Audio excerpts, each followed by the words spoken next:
De James Leninger. James Leninger a commencé à parler de l'aviation à son plus jeune âge, à seulement 2 ans. Ses parents ne savaient rien de l'aviation et étaient très étonnés quand leur fils a commencé à avoir une connaissance approfondie des avions. Leur stupéfaction s'est transformée en panique quand vers l'âge de 8 ans, James a commencé à souffrir de cauchemars où il était abattu par un avion orné d'un soleil rouge. Les avions japonais de la Seconde Guerre mondiale contiennent tous un emblème du soleil rouge. James a dit à ses parents qu'il se souvenait d'être un homme nommé lieutenant James McCready, un pilote de chasse de la Seconde Guerre mondiale en Pennsylvanie qui avait été tué sur Iwo Jima. Sa mère a rapporté que James criait souvent dehors dans la nuit, l'avion s'écrase en feu, je ne peux pas sortir, aidez-moi. James a ajouté que l'avion était un corsaire qui avait été lancé d'un bateau appelé Natoma. Le père de James a décidé de mener des recherches et a découvert qu'il y avait eu un petit transporteur d'escorte appelé la baie de Natoma et qu'il avait été impliqué dans la bataille d'Iwo Jima. Il a également appris qu'il y avait eu un pilote nommé James Hunston. L'avion de Hunston a été abattu par les Japonais le 3 mars 1945. James avait rappelé les noms de ses copilotes de la guerre environ 50 ans avant. Son père a essayé de localiser certains des pilotes restants et a amené son fils à les rencontrer. Après un certain temps ensemble, les anciens pilotes se sont persuadés que le jeune James Leninger était en effet un ancien ami réincarné. Bonjour à tous. Dans cette nouvelle vidéo, je vais vous parler de la réincarnation. La réincarnation est une croyance selon laquelle l'âme continuerait sa progression dans le monde invisible des esprits après la mort de son corps physique. Et comme l'activité de cette âme sur Terre a été marquée par une mauvaise conduite, elle s'est endettée karmiquement parlant. Pour s'épurer de sa dette karmique afin de mieux évoluer dans l'autre monde, cette âme sera invitée à venir se réincarner dans un nouveau corps physique, prenant ainsi une nouvelle identité dans le même pays, voire un pays étranger.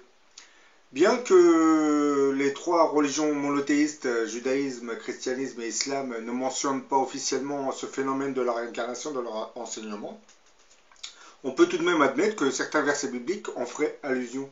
Comme par exemple dans ce verset de Jérémie chapitre 1, versets 4 à 6, où il est écrit « Avant que je t'eusse formé dans le ventre de ta mère, je te connaissais, et avant que tu fusses sorti de son sein, je t'avais consacré, je t'avais établi prophète des nations. » Donc, avant de s'incarner sur terre, l'âme de Jérémie vivait bien dans un autre monde. Pourquoi alors l'Église catholique romaine avait décidé de ne pas intégrer cette croyance en la réincarnation dans son enseignement religieux? Une partie de l'explication nous est donnée par un membre même de l'Église, le Père Jérôme, qui vivra de l'an 347 à l'an 420 après Jésus-Christ. C'est à lui qu'on doit la Vulgate, traduction de la Bible en latin à partir du grec. Le Père Jérôme, lui, disait la doctrine de la réincarnation avait été, dans les temps les plus anciens, communiquée à un petit nombre d'élus, comme une vérité qui ne devait pas être répandue dans la masse du peuple. Au début, les peuples n'avaient pas vraiment conscience de ce phénomène de la réincarnation. Seule une élite composée de mages et de religieux en connaissait la réalité. Mais ce savoir ancestral se glissera progressivement dans les cercles d'adeptes de plus en plus larges. Par exemple, lorsque les premiers Hébreux s'installèrent sur les terres de Canaan, Israël, pour ceux qui ne connaissent pas vraiment le mot, ils n'étaient entourés que par des populations qui croyaient en la réincarnation. Connaissance qui était très bien répandue chez les Assyriens, les Phéniciens et les Égyptiens. Bien que l'enseignement juif de la Torah, qui deviendra notre Bible, ne mentionne pas cette croyance, certains théologiens juifs, eux, en feront allusion. Ces kabbalistes qui recherchaient le sens caché et secret des écrits religieux développeront progressivement un nouvel enseignement qu'ils intégreront dans un livre qu'ils ont appelé le Zohar. Et ce sont bien ces kabbalistes qui, à travers leur enseignement secret, commenceront à évoquer le phénomène de la réincarnation. Cette réalité de la réincarnation est une croyance qui avait été partagée par de multiples cultures et traditions religieuses à travers le monde. Par exemple, dans la Grèce antique, le philosophe Pythagore croyait déjà en la transmigration des âmes. Et il disait que se souvenir de certaines de ses existences antérieures. Platon, quant à lui, faisait aussi allusion à la réincarnation dans certains de ses écrits. Le dogme de la réincarnation est entre autres évoqué dans de multiples traditions religieuses. Il était mentionné dans le bouddhisme, l'hindouisme et dans la Kabbale juive, comme je viens de le dire. Avant son rejet par l'Église catholique en l'an 537, les premiers chrétiens, eux, l'acceptaient dans leur dogme. En effet, à partir de l'an 153 après Jésus-Christ, au concile de Constantinople, toute la chrétienté d'Occident avait officiellement refusé de reconnaître la loi de la réincarnation. Bah, elle avait préféré mettre l'accent sur l'immortalité de l'âme et sa survie dans un paradis ou enfer selon que l'on avait fait sur Terre. Que l'on avait fait sur Terre. Avant le concile II de Constantinople, qui s'était tenu en l'an 553 après Jésus-Christ, on peut dire que les premiers chrétiens croyaient en la réincarnation, mais cette croyance sera déclarée hérétique au deuxième concile de Constantinople pour des raisons politiques. Ces raisons politiques étaient d'intenses conflits de pouvoir entre l'Empire romain d'Orient et celui d'Occident. C'est Rome et Byzance. Car à cette époque, l'Empire romain s'était divisé en deux pôles de pouvoir. Le premier qui est resté fidèle à Rome et le deuxième qui s'était progressivement détaché de l'emprise de Rome. Celui-ci était l'Empire de Byzance. Bah, l'autre raison se trouvait aussi dans des conflits idéologiques importants qui opposaient les différentes obédiences des premiers chrétiens. Mais bien que cette notion de la réincarnation avait été censurée au Concile II de Constantinople, au 5e siècle après Jésus-Christ, bah, certains pères de l'Église continueront de s'appuyer sur certains passages des évangiles pour faire perdurer cette croyance ancestrale en la réincarnation. Certains versets bibliques comportaient selon eux des allusions assez voilées à la réincarnation. Ainsi, par exemple, chez saint Augustin, c'était le plus influent de tous les pères de l'Église. Dans l'une de ses confessions, il disait dis-moi, Seigneur, dis-moi, mon enfance a-t-elle succédé à un âge que j'aurais vécu, interrompu par une mort précédente? Était-ce celui que j'ai passé dans le sein de ma mère? Et avant cette vie, ô Dieu de ma joie, me trouvais-je quelque part ou dans un autre corps? Pour répondre, je ne trouve personne, ni père, ni mère, ni l'expérience d'autrui, ni ma propre mémoire. Là, c'est assez clair. Saint Augustin évoque bien le phénomène de la réincarnation. Cette croyance en la réincarnation sera reprise par les mystiques de la tradition religieuse juive, les kabbalistes. Lui donneront l'appellation de Gilgul. Le Gilgul, c'est le concept kabbalistique de la réincarnation des âmes. Celle-ci effectue un cycle au travers de vie ou incarnations terrestres en s'attachant à différents corps. Le corps auquel elles s'associent dépend de leurs tâches particulières à accomplir ou à achever dans le monde physique et du niveau de spiritualité de la ou des précédentes incarnations.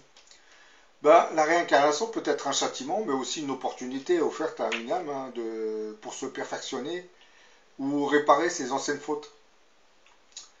Et ainsi que l'écrivait Vérien, un théologien, ainsi c'est par le travail spirituel au niveau de l'acte physique que se forment et s'ouvrent les mondes célestes. Ce travail difficile et laborieux demande les efforts de plusieurs vies.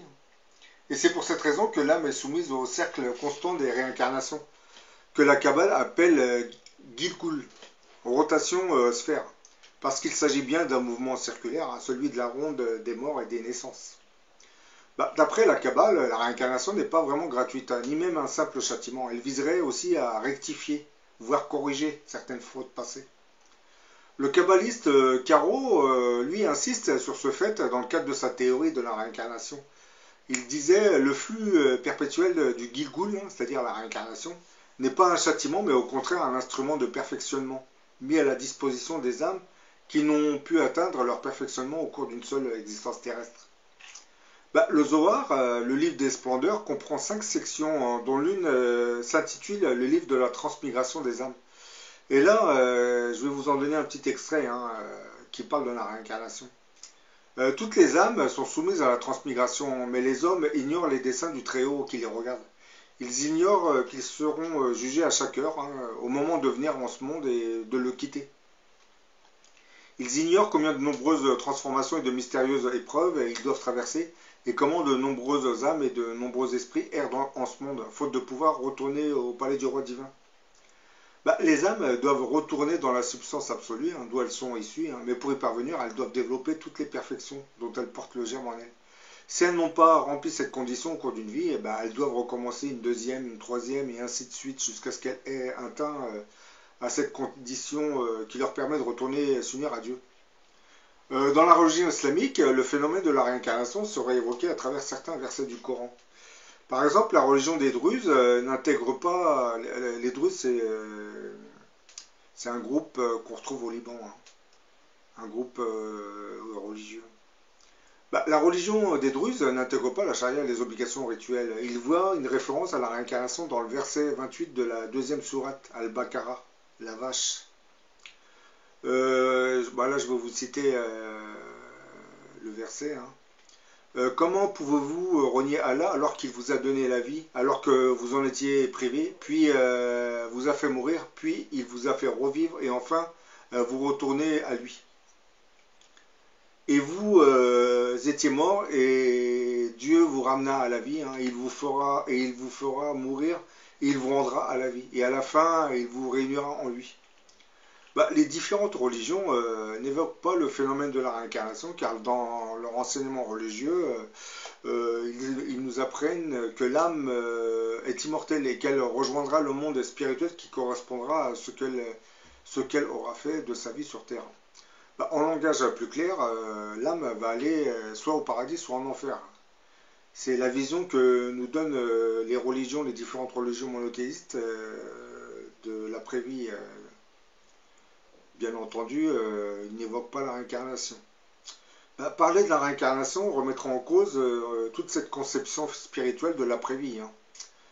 Et je pense que dans le futur, c'est bien l'Antéchrist qui réintégrera ce dogme de la réincarnation dans les différentes religions. Donc, pour évoluer dans l'autre monde, l'âme doit automatiquement se réincarner, puisqu'une seule vie ne suffit pas pour multiplier les épreuves. Et chacune de ces incarnations est une nouvelle épreuve apportée à l'âme qui lui permettra d'évoluer ensuite par la suite assez rapidement. Et lorsqu'une même âme, une âme contracte une dette karmique, c'est-à-dire qui commet une faute assez grave sur Terre pendant son incarnation terrestre, elle devra, pour payer, du moins pour s'épurer de sa faute, elle devra automatiquement venir se réincarner dans un corps que choisiront pour elle le comité d'anges qui est chargé des réincarnations sur Terre. Et ensuite, après s'être incarnée, logiquement cette âme va souffrir puisqu'elle devra payer ce qu'elle a fait dans ses vies antérieures. Et une fois sa dette épurée, elle pourra revenir se réincarner en souffrant beaucoup moins. Mais elle continuera de venir se réincarner pour ensuite pouvoir évoluer, puisque le cycle des réincarnations permet aux âmes de se perfectionner, de multiplier les épreuves et les mises en situation. Et ensuite, arriver à un nombre bien précis de réincarnation, et après s'être bien épurée, l'âme ne va plus s'incarner sur Terre. Elle va continuer son évolution à travers les 7 sphères spirituelles. Ce sont des plans astraux où les âmes vivent. Et en règle générale, ce sont les âmes qui approchent la 4e et la 5e sphère qui ne se réincarnent plus sur Terre. Puisque en dessous, toutes les âmes qui sont en dessous de la 5e et la 4e sphère continueront leur processus de réincarnation. Et à partir de la 5e sphère, la réincarnation s'arrête et l'âme va continuer son évolution à travers les plans astraux. Bon, je vous dis à la prochaine pour une autre vidéo.